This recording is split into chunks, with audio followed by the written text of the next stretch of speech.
Қиярдың дәнін бірден далаға, топыраққа егу. Қиярдың дәнін таңдап аламыз. Ол F1 деген гибрид тұқым болғаны тиімді. Үйден жылы жерге суға саламыз. 1,5-2 тәулікте тұқымның басынан тамырдың ұшы көрінеді. Сол кезде бірден далаға егеміз. 1 сағатта 2 сағатқа да кешіктіруге болмайды.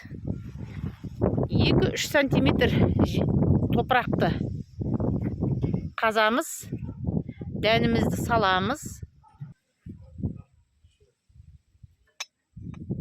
Міне тамырдың ұшы шыққан дәнімізді саламыз. Қалай жатқаны маңызды емес. Көмеміз, суарамыз. Сонымен қиярымыз егілді.